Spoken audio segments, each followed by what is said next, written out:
न जाने कोरोना के डर से लोग ऐसे हार्ट अटैक आकर के कितने सारे ऐसे बेहोशी में चले गए, मर गए। लेकिन मर तो गए, मृत्यु को तो प्राप्त हो गए, चाहे कारण ये बाह्य है। इसलिए जब व्यक्ति का पुण्य का क्षय हो जाता है तो उसको कौन बचा पाएगा? बंबई के वो डॉक्टर है ना,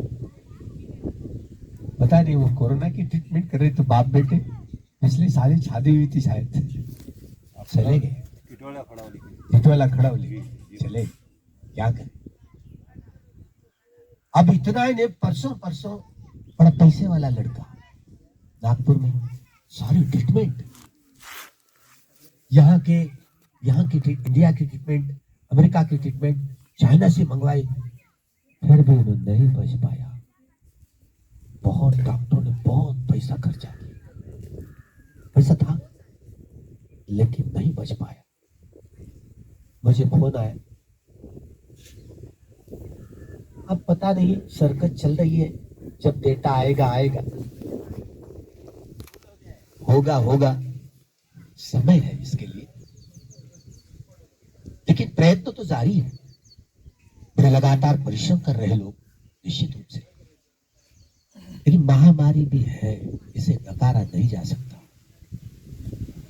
हर 100 साल के बाद ये आती रही है। प्रकृति अपना नियंत्रण बनाए रखने के लिए आती है। क्या भगवान के भिक्षु संघ द्वारा, अब वहां आकाश में कोई बादल नहीं थे उन दिनों, दुर्भिक्ष पड़ा, बिल्कुल साफ था। तब रतन सूक्त का पठन शुरू किया तो बादल जमने लगे। तो प्रकृति उनका सुनती है जो प्रकृति के समरस हो जाते हैं, अर्हत्व प्राप्त करते हैं, बुद्धत्व प्राप्त करते हैं, तो वे प्रकृति के समरस हो, तो प्रकृति उनका सुनती है, हमारा तुम्हारा नहीं सुनती। तो दुर्भिक्ष भगवान ने किसी को नहीं बचाया, क्योंकि कर्म विपाक जितने सारे उस दुर्भिक्ष में चले गए, चाहे वो जानवर हो मनुष्य हो, क्या बचाएंगे? और हम भी क्या बचाएंगे? इसीलिए इस सिद्धांत को समझने के लिए, क्योंकि मृत्यु होती है और कोई ना कोई घटना घटती है तो उसको कारण होता ही है, बगैर कारण कुछ नहीं हो पाता। तो मृत्यु के जंजाल में, मृत्यु के कारण में हम जब जाते हैं, ये कम्म विपाक, ये कुशला ए कुशलं कम्म विपाकानं खंदानं कटत्ताच रूपानं कम्म पच्च ही न पच्ची। कुशल कर्म का कुशल विपाक, अकुशल कर्म का अकुशल विपाक आता ही है। और महामोत्कल्य जिन्होंने भगवान का बाया हाथ, भी माता पिता की हत्या कर दी, कितना घनीभूत कर्म हुआ। तो उस वजह से उनकी हत्या जो हुई, उस समय में भी वो बच सकते थे, बुद्धिमान थे,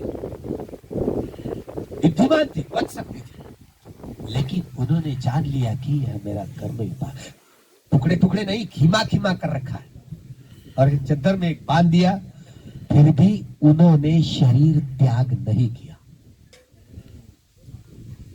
उनके शरीर का खीमा खीमा होने के बावजूद भी उन्होंने बातों को ठीक ढंग से समझे। नहीं तो ऐसे चलते चलते ऐसे पत्थर को ऐसे पैर लग गया, देखते देखते मर जाता है कोई। और कितना डर है, डर कितना है, और भयभीत होकर के भी लोग हार्ट अटैक से मर जाते हैं। कोरोना के इस महामारी में बहुत अक्सर ऐसा हुआ है, अटैक आकर के। और सारे रोग, वो भी प्रभाव कोरोना का ही प्रभाव हुआ, कितना कमजोर कर देती है भाई। और हम आपके यहाँ सूत्र पठन करने के लिए आते, नाना भय तो हुआ, नाना रोग तो हुआ, नाना उपद्रव तो हुआ, सब बिहार हम तो शब्द से बोल लेते कि आप भय से मुक्त हो जाते। भैंसे देखना ही नहीं आया, यथाभूत देखना नहीं आया, तो भला भैंसे कैसे मुक्त होते? नहीं होता। तो इसीलिए ये अंगुलीमाल सुत्त, अंगुलीमाल का सुत्त, जब अंगुलीमाल सुत्त पठन करते हैं, क्या करते हैं, क्या कहते हैं? परितम यंग भणंतस् शुरू करते हैं।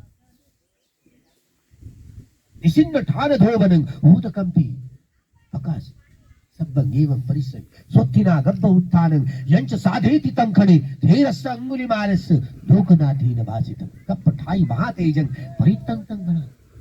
जब से मैं प्रवचित हुआ हूं, मुझे नहीं पता कि मैंने किसी प्राणी की हत्या की। यह सत्य है। ये तो अहं भगिनी हरियाय जाति आ जातो जाति ना भा संचित पाणं जीविता भोरुपेता तेन सच्चेन सत्यते होते सत्यते गब्बसाति। ये सत्य है, मैंने किसी प्राणी की हत्या नहीं की। ये सत्य है, ये सत्य है।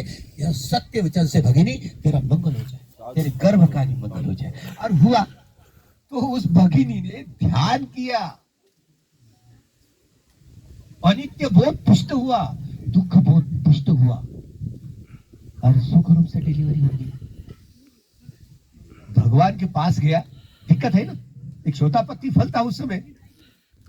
भगवान के पास जाने के बाद भगवान मैं भिक्षाटन के लिए गया था, एक बहनी बड़ी चिल्ला रही थी, प्रसूति की वेदनाएं हो रही थी, मैं क्या करूं? बोलिए आप चलिए। अरे तू ही जा और तू ऐसा ऐसा कहते। पर वो अंगुलीमाल सूत्र करके हुआ, लेकिन भगवान ने कह दी जा जा। जब से मैं प्रवचित हुआ हूं, तब से मैं किसी प्राणी की हत्या नहीं की। सत्य है, हाँ सत्य है। इस सत्य वचन से उस भगिनी का भला हो जाए, उस मंगा हो जाए, उसके गर्भ का भी मंगल हो गया। जैसे कोई मंत्र फूक देते, ऐसे ही हुआ ना। बात तो चलती है, भीतर प्रज्ञा को जगा नहीं पाए तो काम नहीं होता भाई। जगा अब आपको बताया नहीं, इसलिए रात को रूखी यहाँ इसी बोधि वृक्ष में रहती है। रूखी देखा नहीं, आज को किसी को तकलीफ नहीं दी, इसीलिए क्या साधु तो रूखी है, रहती है, कल ही आई है। रूखी क्या है? रूखी खतरनाक कलर बदलने वाला सांप होता है, बड़ा खतरनाक होता है। तो क्या भयभीत होने से यहां से उड़ करके चले जाएंगे? टाइगर ने हमारे ताड़ों जंगल में हमारे एक भिक्षु को दबोच लिया, क्या हम चले जाएंगे?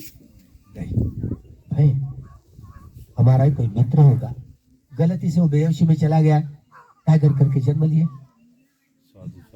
इसलिए हमारे जो मित्र थे, भिक्षु थे, शिष्य थे, वो उनका विपाक आ गया, बाकी लोगों को नहीं खाए ना, उन्हीं को पकड़ लिया। क्यों भाई, ऐसा क्यों हुआ? हमको क्यों नहीं पकड़ा?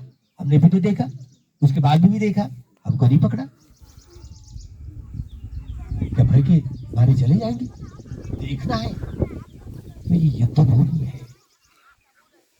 अगर किसी व्यक्ति का पुण्य का क्षय होगा, किसी को कोई बचाने के लिए नहीं आ सकता। ये बाह्य कारण होते। वह भी मुगलैन बच सकते थे, उस पर 500 डाकू गुंडा लोग आए थे, 500 गुंडा, लेकिन आ गए, छप्पर तोड़ करके भागे। ये इतने से सारा होल था, वो एकदम बारीक होकर के चले गए। तो ये इथिया है, इथिया भी है, होती है। अभी म्यांमार के एक भिक्षु अपनी काया त्याग की, वो सभी वायरल हो रही है, वीडियो वायरल हुआ है।